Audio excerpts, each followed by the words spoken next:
A very good afternoon, everyone. Thank you for joining us this afternoon. My name is Matapelo Sihume, and I am going to be your facilitator this afternoon. Thank you for joining us this afternoon. My name is... Right. The planned facilitator for this afternoon was Brenda Muhali. However, because of technical challenges, she will not be joining us. However, we are hoping that we will be able to grow together and actually go through the entire presentation without any technical glitches.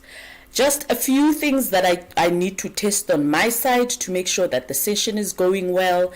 If you are able to hear me, please just share a note in the chat box, and then we'll get right into the training session. Right. I've had an indication from my colleague that I am audible, so I'll be going right on. So, as I indicated earlier, my name is Matapelo Sihume, and I'm going to facilitate this afternoon session. And I am with my colleague Upindile Mavunja, who is going to help me with moderating today's session that is themed Staying Productive Online.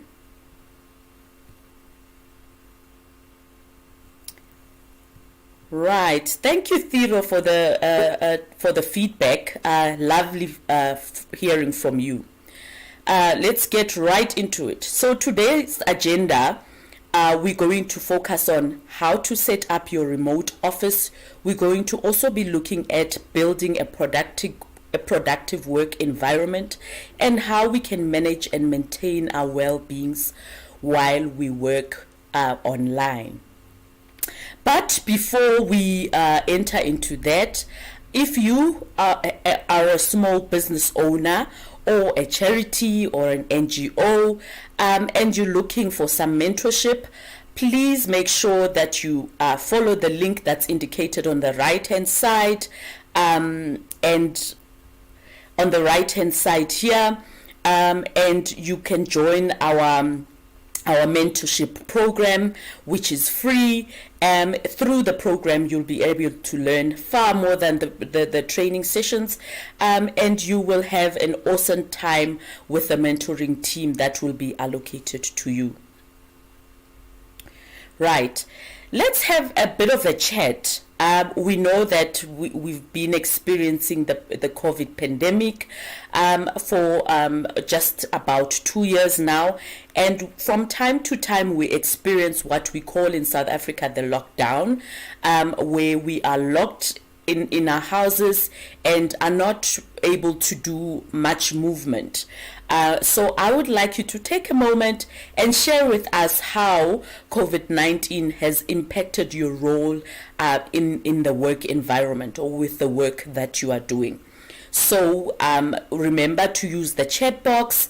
Upindile, the moderator, will be seeing all the comments, and she'll respond to some of the comments, and some of the comments that reach me in time I'll be able to respond to.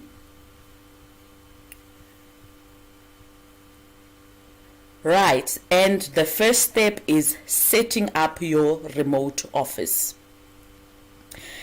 Let's look at what a remote office is.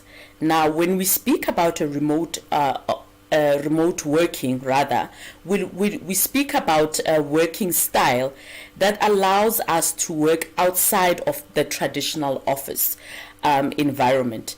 It's based on a concept that you can't be limited to a particular working space. So then you consider other workspaces that you can still be able to be productive in, and you execute your role successfully, and in fact it's sometimes even better than your traditional office environment.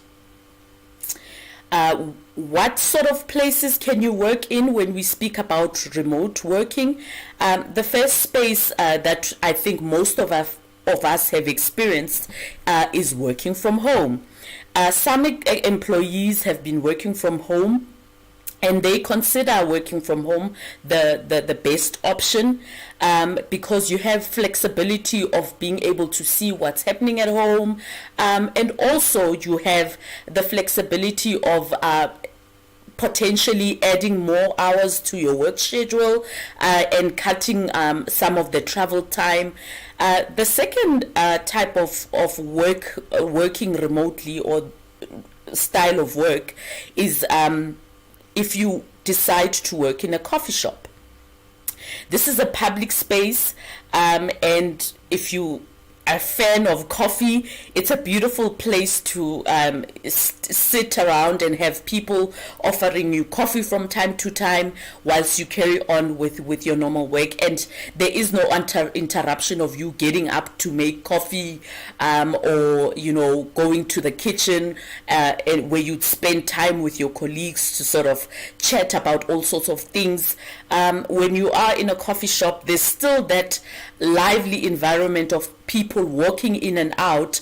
You still get your coffee, and it's what other people's prefer.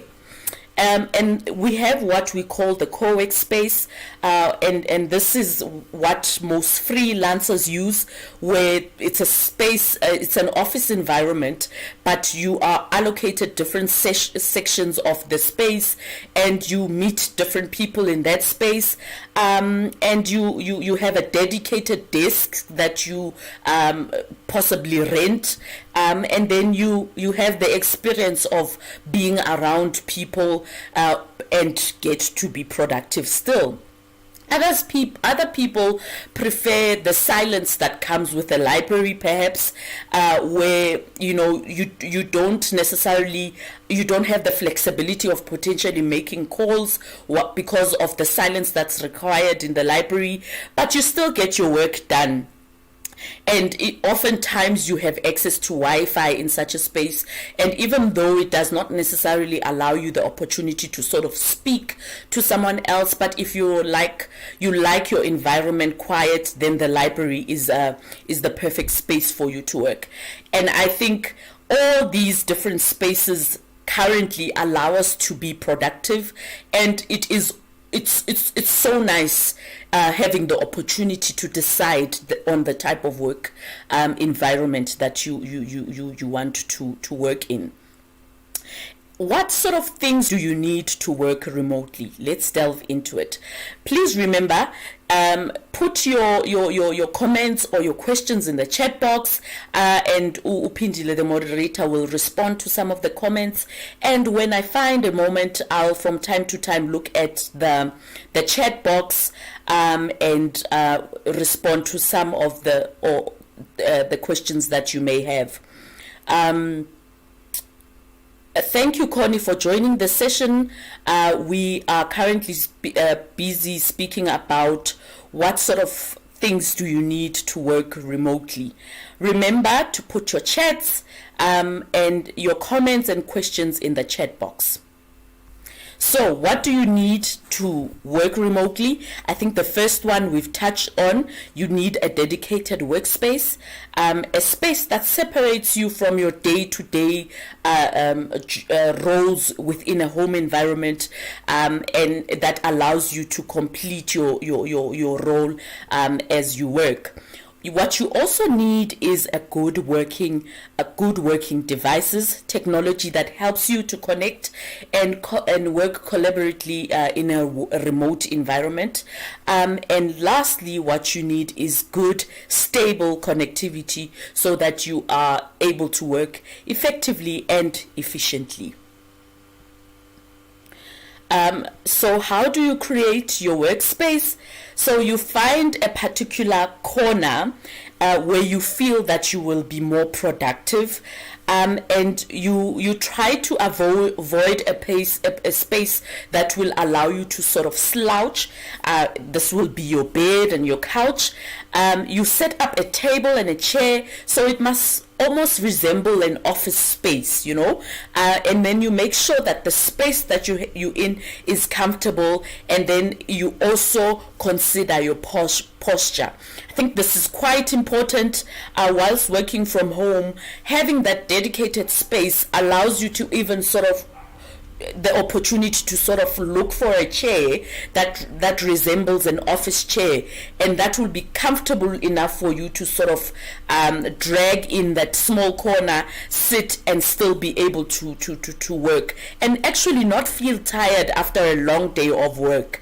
And I must say, I've personally experienced a situation where my posture was totally wrong for a very long time, and after a month or so I could feel my back was aching because the type of chair that I was using was not good enough. So it's very important to consider your posture as you set up your workspace. Some of the physical equipment that you might need, so these would be added equipment to add into your space. You'll need a phone, you will need a computer, you will need a notebook. So you'll see that these are all the tools that you generally use within an office space, and just because you're working from home, it does not mean that you stop writing your notes on the side. Some people remember better when they write using a notebook. And if you feel that you don't want to use a physical notebook, I know that our computer systems come with good notebooks that are on our computer, on our laptop devices, and some smartphones come with beautiful tools that allow you to jot down your notes. What you also need is you need a good phone that has got strong battery life, and that will keep you connected, because even though you're home, you still need to be connected to your customers, you still need to be in touch with your colleagues, and sometimes chatting via email or communicating via chat is not sufficient. So a good phone with good battery life is quite important. What's also very important, and I think particularly in South Africa, is stable power. To be productive, you have to have stable power. You need to have all your devices charged up. Make sure that your generator is working if you have one. You can also consider installing a solar power system in your home, so that you make sure that your devices are constantly powered up. You make sure that your power banks are fully charged all the time, because with load shedding you can never know what will happen in South Africa. So it's important that you have all your devices charged up and connected. And what's important is that as you work, it's important to have your computer or your laptop plugged in, so that in the event that power goes down, you have sufficient power to carry you through, especially if you're using a laptop charger. You have sufficient power that will carry you for at least another hour until you sorted in terms of stabilizing your power. So power is key in South Africa. You then find sufficient internet connectivity amongst some of the basic necessities when you're working from home, because you still need to connect to people that are beyond the work that you're doing. You need to find the best internet service provider for your area. I know that sometimes you could be using a particular network, but if you are choosing a particular area, you need to be aware about your service providers and which one is best suited for the environment that you'll be working in. That's important. You need to also consider substitute or alternative service providers. I think we've all experienced this when you use your MTN SIM card. For some reason on that day MTN doesn't work, then you slot in your Vodacom SIM card or your Cell C SIM card, then you carry on working without much interruption. So consider having a substitute SIM card or internet service provider. And then find the right router. We've also experienced quite a lot of being disconnected when you have different routers. Some will work today, tomorrow they're not working. And I know that most of us are also hotspotting, which is great because it means that you don't necessarily have to invest in a different router. But in the event that you are hotspotting, it is vital that you have your phone charged up, you plug it in all the time. Make sure that your Wi-Fi settings are set on the right settings, and that your hotspot will not disconnect you from being connected to the rest of your colleagues or the rest of your suppliers or service providers. What is also important and is hardly considered by most of us is testing and comparing internet speed. If you Google out there, test upload speed on my system, then the Google app will be able to test the speed of your router or your internet connectivity, and it will tell you your upload speed is so and so megabytes, your download speed is so and so megabytes. So you know that when if you are required as part of your work to upload documents, you know that it's going to take a long while, or if you are going to be downloading information, that it's going to take a long while. It's key that you know all this information. Let's look at now what are some of the challenges of working remotely. I'm going to pause and see if there are any sort of comments and questions that have come through in our chat. I see that my colleague is managing the chat space quite efficiently, so we're not having any questions that are difficult for us to handle. So we'll move right along with the presentation. What are some of the challenges of working remotely? Let's have a look.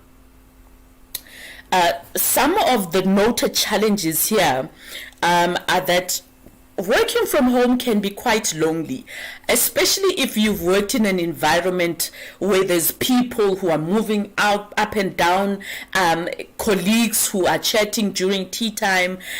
So there's this lack of social interaction.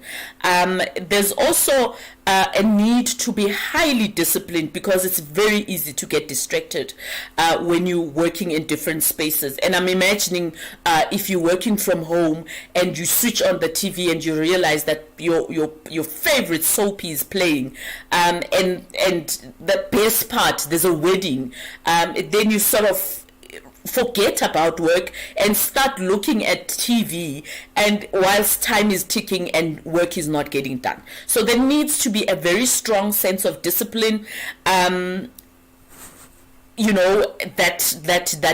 you carry with you, and that there's no employee benefits. I know that what I missed, some of the things that I missed during lockdown was that on some days you'd come to the office and find a little chocolate on your desk because a colleague has left you and was thinking about you as they were shopping, so they left you a chocolate on the desk. Or it's Valentine's Day, then management decides to buy you all roses and you have your rose on your desk. So all these little gestures of kindness you sort of miss out on because you are in an environment where you are mostly in isolation.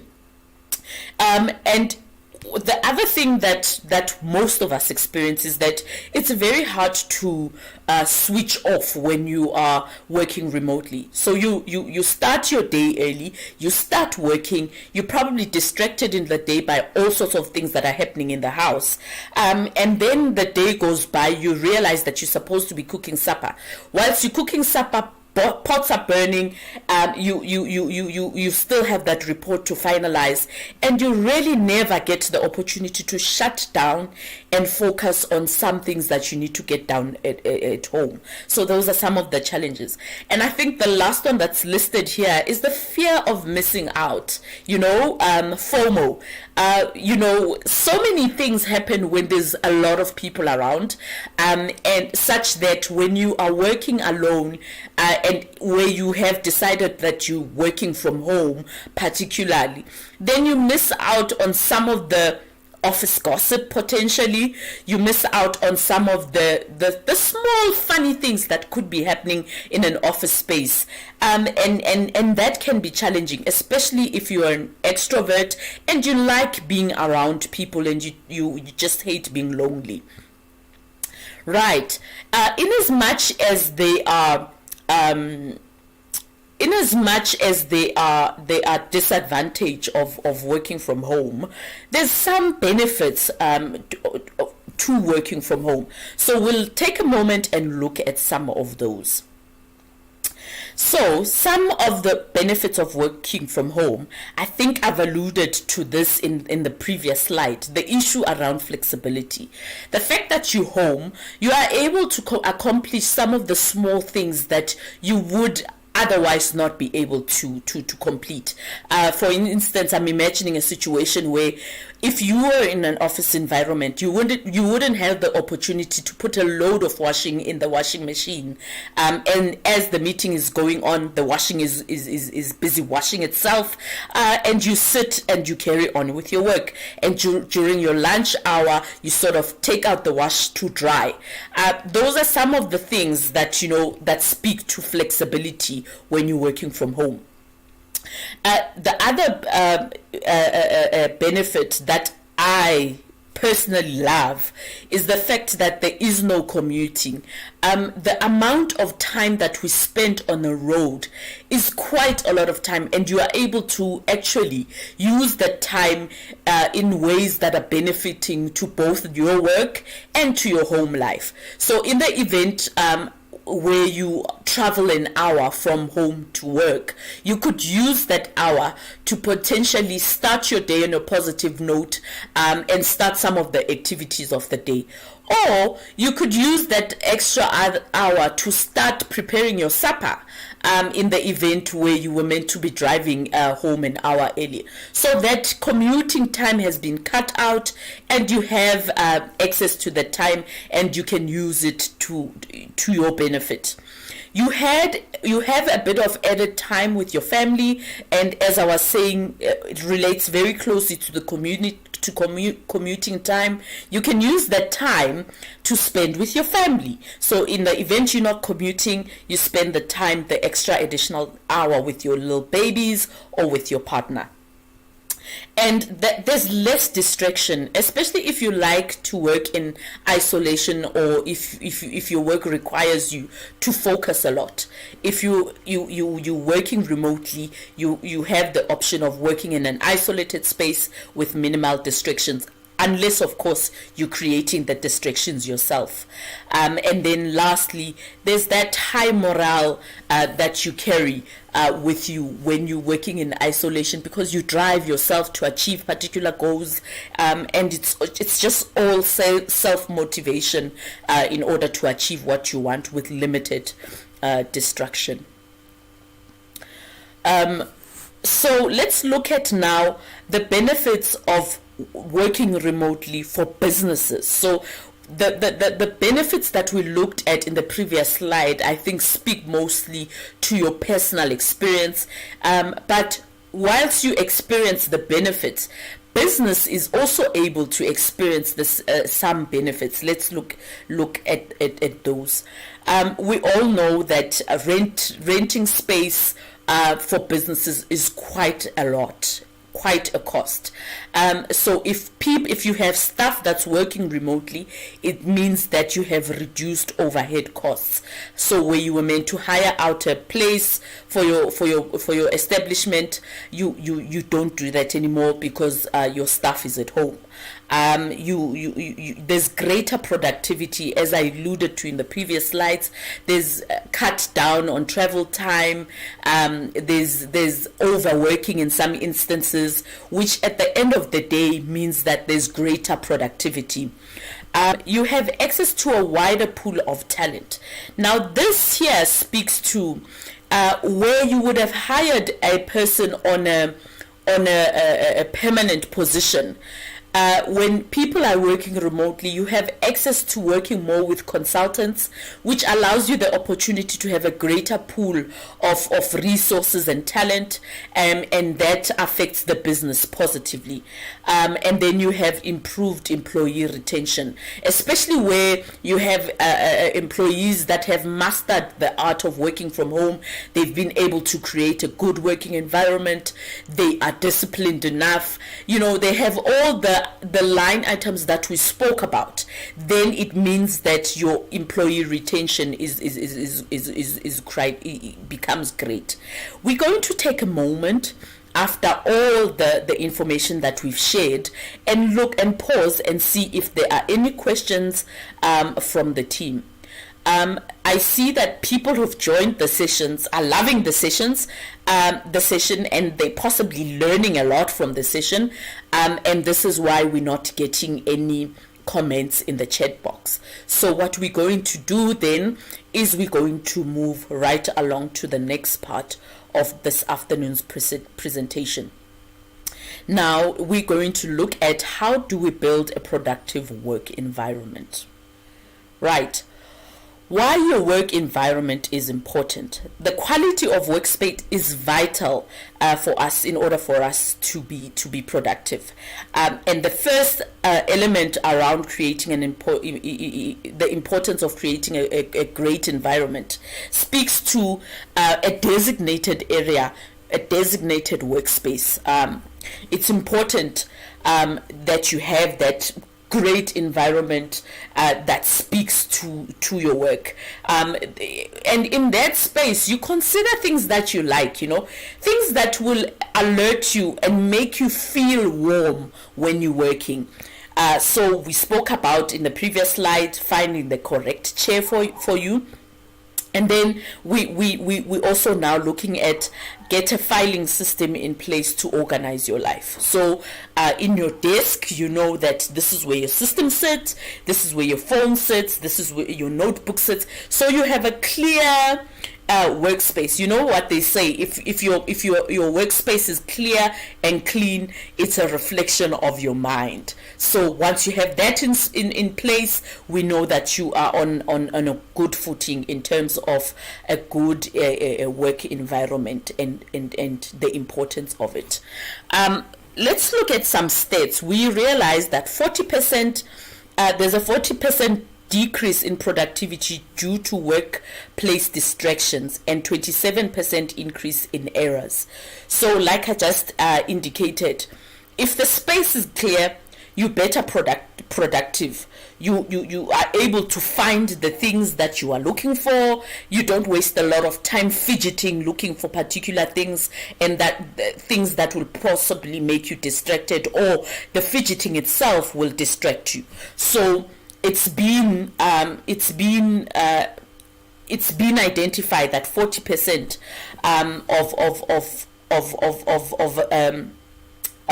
an untidy or an unplanned workplace reduces productivity by distractions, and you get quite a lot of errors whilst you work in such an environment.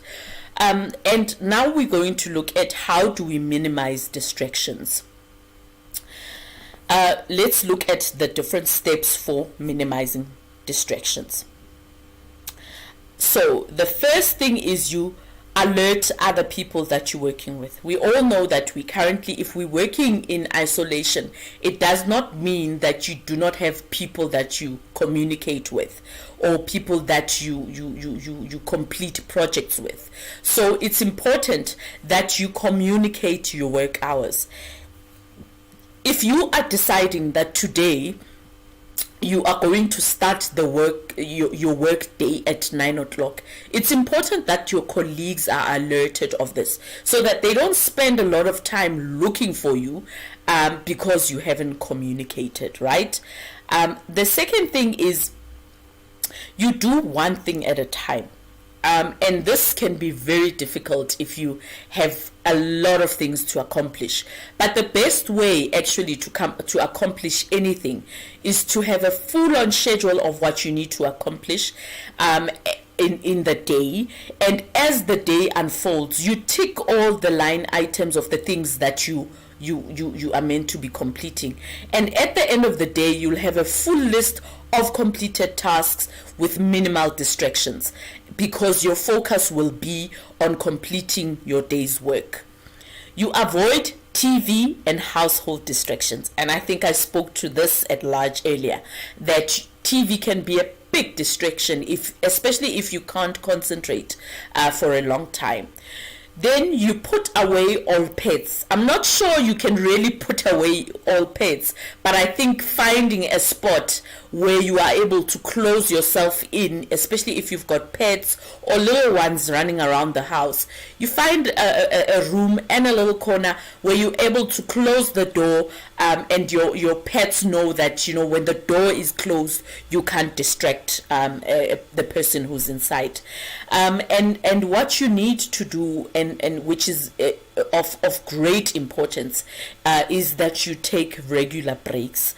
And I think in the office, under normal circumstances, you have what we call tea breaks. Because you're home, you sort of sit in this one space for almost the whole day, from morning till evening, and you don't realize the importance of walking around, having some blood circulating in your body, getting some fresh air so that your brain is refreshed, and you are ready for the next task. So make sure that from time to time you take your regular breaks. I'm going to pause now and ask, how can we improve productivity within a team? If you've got a response to that question, please feel free to insert that comment or that question in the chat box, and in time we will respond to it. Now we're going to go back to the presentation, seeing that there are no comments or questions, and we're going to look at how can we improve productivity in a team, because we've looked at a great deal on how we can improve productivity when you're working alone. Right. The first idea is around project management. Remote team members need to be able to plan, collaborate, commit to some deliverables and tasks, and also to manage to track the completed work, bits of work by the different members of the team, so that we track the progress of the project. You will see that on the right hand side here, we've got some ideas of some of the project management tools that you can use. I've seen a lot in South Africa, people looking at the option of Monday.com. There's quite a number of project management tools that your team can consider. When you have these tools that you need to work with, what you need to do then, the first thing is to establish a vision and what the key deliverables are. Once you've established that, you look through the logistics of achieving those deliverables, right? And how you're going to set communication between your team on achieving those deliverables. Then you promote the issue of visibility and transparency throughout all the work. So even though we're working in isolation, communication still remains key. You need to let the other people in your team know exactly what you are doing, how long you've done it, or if you've completed a task, it needs to be visible. You need to be communicating all those things so that we are able then to work as a team and collaborate in order to achieve the goals that we're looking for. And then you also make sure that you set a dedicated body who will track the quality and status of the projects, because as the project unfolds, then that person becomes responsible for telling you that you're doing great, and where you're slacking, they'll let you know, so that at the end of the day your deliverables are done so in the correct time, in record time, preferably. And then you identify and work around addressing your bottleneck. So all the areas of stagnation where you feel that the processes can be faster, you bolt all those down, address them, so that you work more effectively and efficiently. Right. 70% of workplace mistakes are due to poor communication. And you would have realized that in the previous slide, I indicated the importance of being transparent, of communicating within a project. And I guess this is why project management tools like Monday.com or Trello are quite key in achieving what we need to achieve, because they make the channels of communication much easier and visible and available, and everybody who works in a team then becomes aware that these channels are available to them. Some of the general communication tools that are out there will be your email. If you're looking to have an in-depth conversation and you want people to have a lot more detailed information about the conversations that you're having, then your email will be the ideal space to start. But if you're looking to chat and it's a hi there, are you doing good? How far is this? So little project status updates like that, then instant messaging becomes the best. And then we've got our Google Hangouts for that. And I think a bit of Slack would be useful in such instances. And collaboration tools for projects work the best. And I think in the previous slide, we sort of alluded to Trello, to Monday.com in South Africa, and all those applications that will make your work, your communication in the workspace more effective.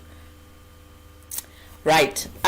Some rules, because we all can communicate, it does not necessarily mean that we have the best communication tools. So what are some of the rules that we can put in place to communicate effectively?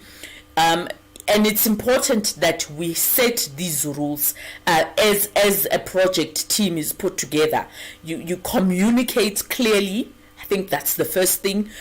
You need to be clear in your communication about what you're hoping to deliver. You think about the type of messages and the context that you're messaging about. You respond promptly. This can break or make a project, because where there's a delay in the entire project. So projects in most instances are like they like staggered, and in the minute one element of the communication breaks, then the entire network of the team is broken down. So it's important that you respond promptly where you need to respond, and where there is a delay in responding, you communicate that there's a delay here, but do expect a response from me at a particular time. Then lastly, you set role model and guidelines. So you have guidelines and you model those guidelines, particularly if you're in a leadership position where you are meant to be modeling some of these rules, so that the rest of the staff follow suit. Some communication doesn't just end with texting. There's the video and voice element of video calling, of communicating. So what we look at, we've got platforms like Google Meet, Zoom, Skype, and WhatsApp that allows you that functionality. And because it's video and there's voice, the communication sometimes comes out more clearer than in a text form. And you seem to connect more to the people, because you're speaking to the people and they can almost connect with you better. And face to face always just improves the level of communication. So where you're struggling with possibly jotting down or communicating via the email and chat, then your video and your voice becomes the best. And because when you speaking vocally, there's something that happens to us in terms of understanding each other when when it's a vocal and a video type of communication, which actually boosts collaboration in general. So this then becomes the key and one of the best ways in which we can improve communication in a team. Right. So let's look at some of the tools in depth. We're looking at Google Meet. We know that with Google Meet, we've got the enterprise grade video conferencing, which is part of Google Suite package. And it's a beautiful infrastructure where you meet, and it's included in the G Suite, like I was indicating. It's also available in the education version of Google, of the Google offering.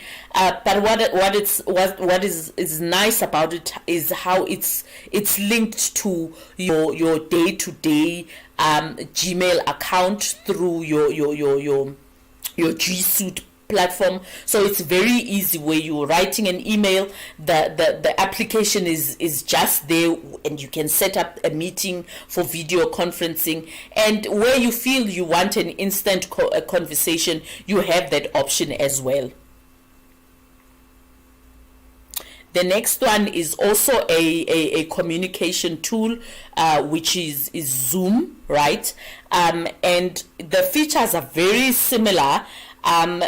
You currently can download a demo version of the platform for testing purposes.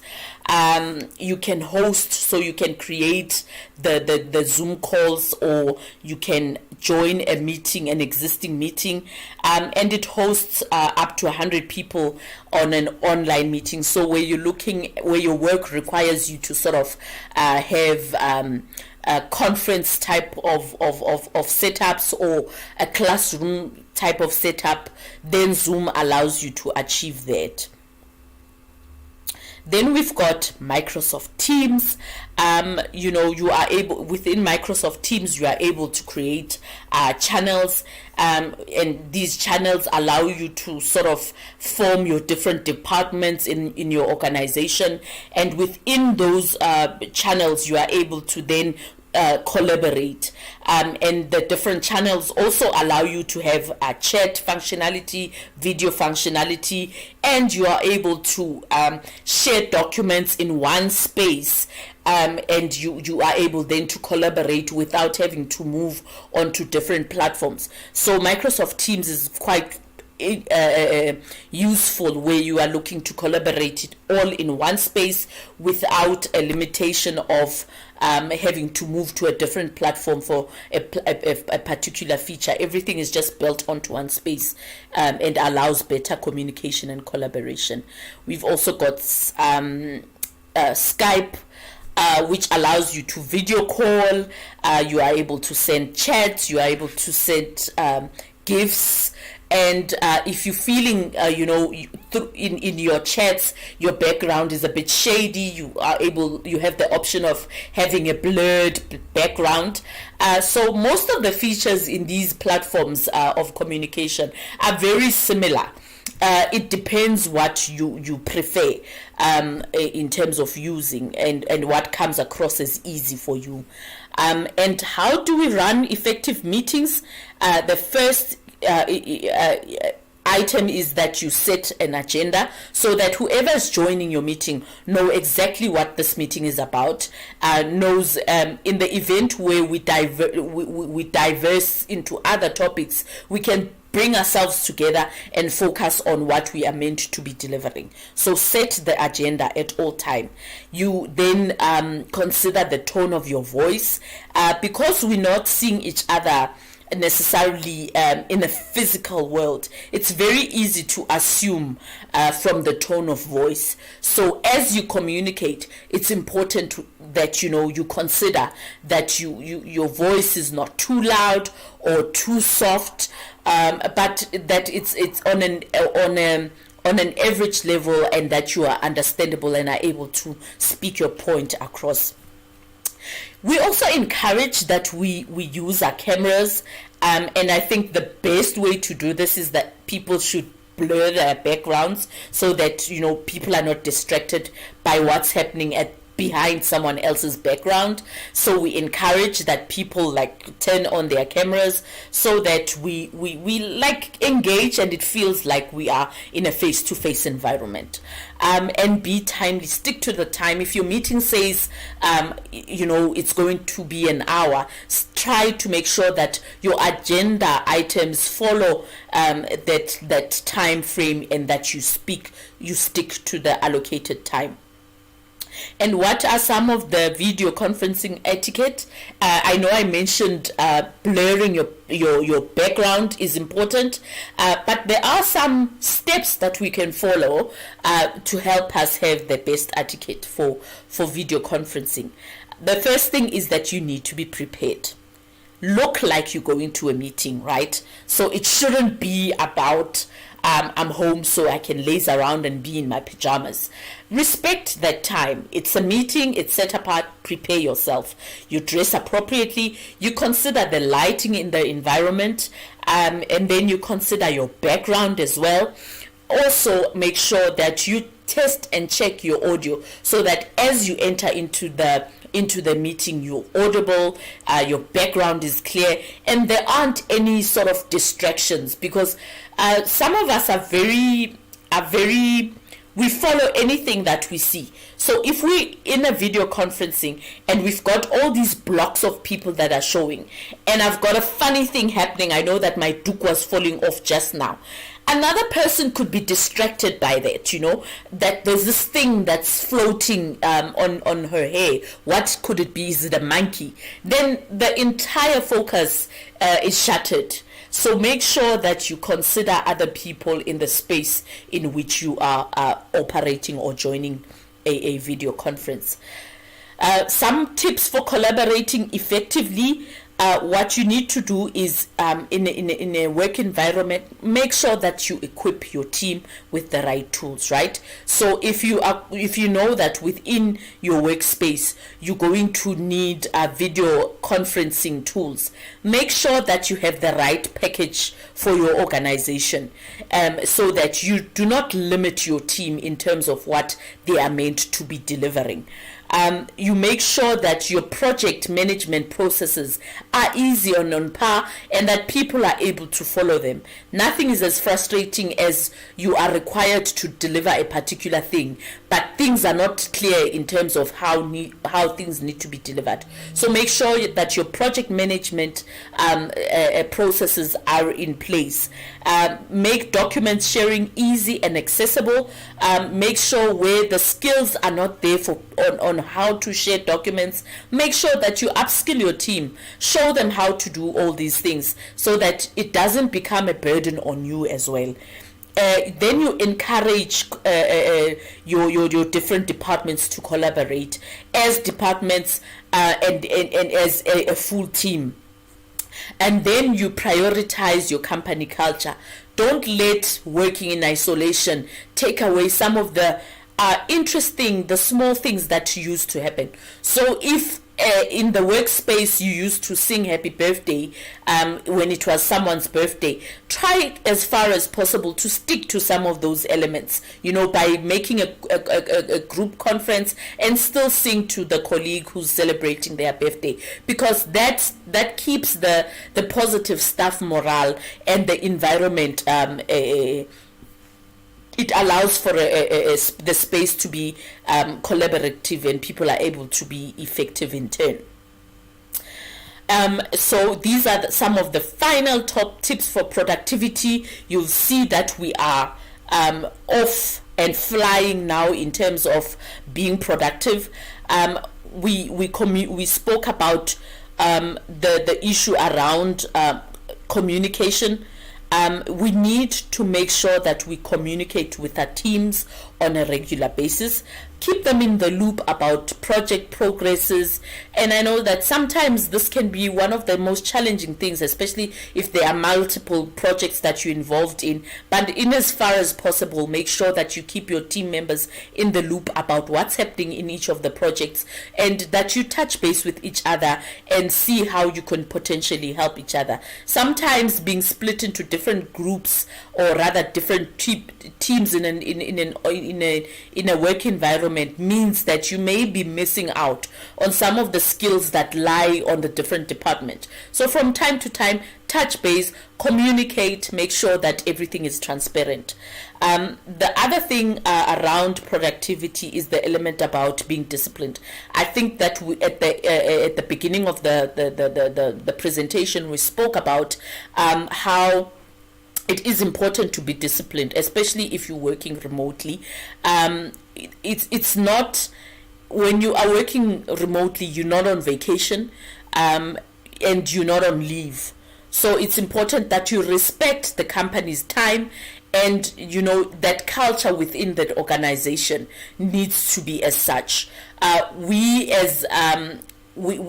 team needs to be aware that the time that's allocated is paid for time, and they need to treat it as such, without feeling as though they're being deprived of still being able to do other things. I mean, there's the issue of flexibility, but being flexible does not necessarily mean that you relax and not do what you are meant to be doing. What you need to also be doing in order to be fully productive is to make sure that you have all your tools ready for work.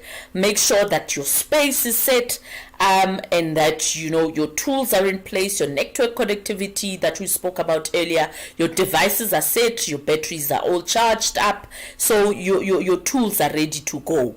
That you find your booster and you use it. Whatever it is that gets you energized, if it's that coffee at the coffee shop, and that environment at the coffee shop is permissive of you to be productive, then do that. If it's a walk every 2 hours or every hour after completing a task, then do that. If it's going to refresh your mind, and if it's going to make sure that you are productive, and work, it will make sure that you work efficiently and effectively, then go for it. Make sure that you take those breaks, and you do what needs to be done. We're going to pause for a few seconds and see if any questions have come through. I see that no questions have come through still. So we're going to carry on. Remember, we're using the chat box to share our thoughts, to share our questions. Also remember to follow the attendance register and mark your attendance in the attendance register. Now we're going to move into how do we maintain and manage our well-being whilst we work remotely, and why is it important to manage our well-beings whilst we work remotely. It's important because your well-being, your overall health, is affected by how you work and where you work. In fact, it should be the other way around. Your well-being indicates how well you can work.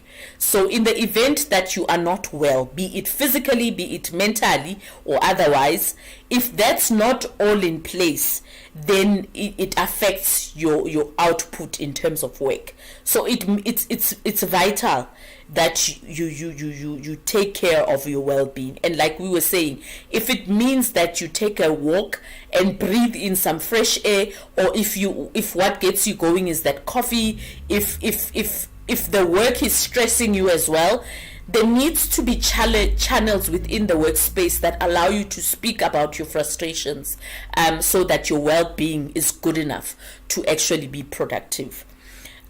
So your well-being, like I just indicated, leads to greater productivity.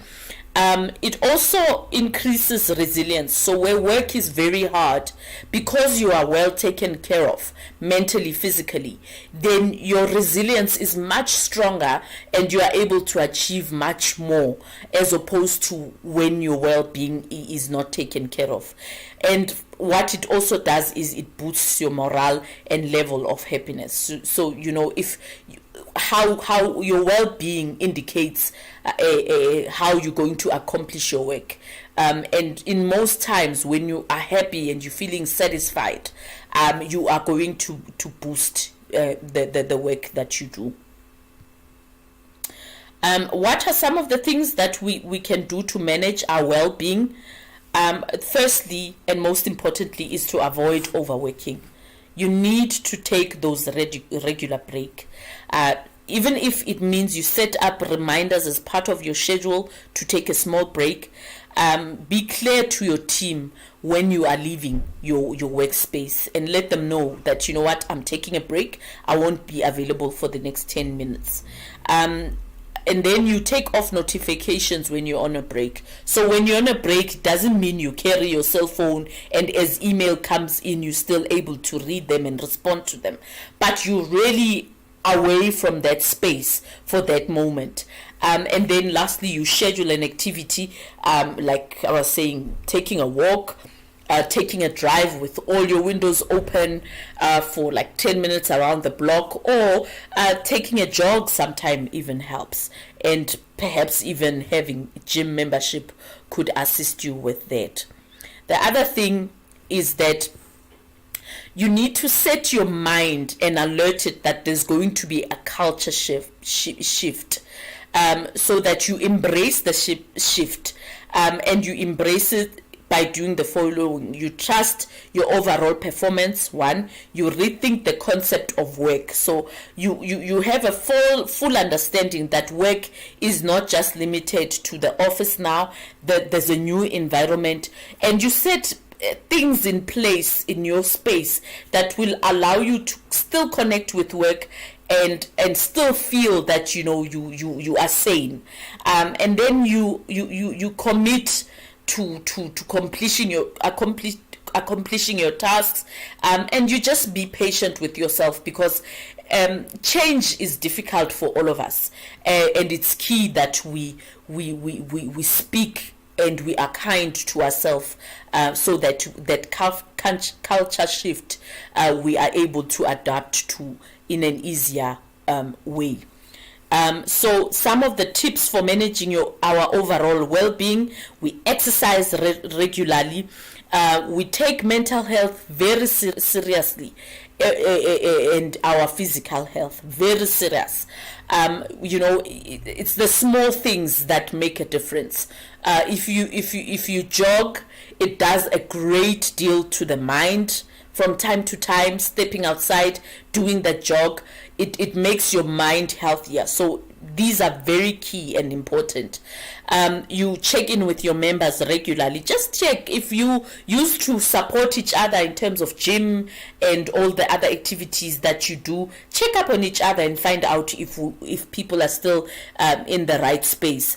And then you try as far as possible to separate your professional life to your personal life. What I say is, if you've decided that you have knocked off, make sure that you switch off your laptop, you unplug it, turn off your email notification from your phone, just to make sure that you separate the time and you know the difference.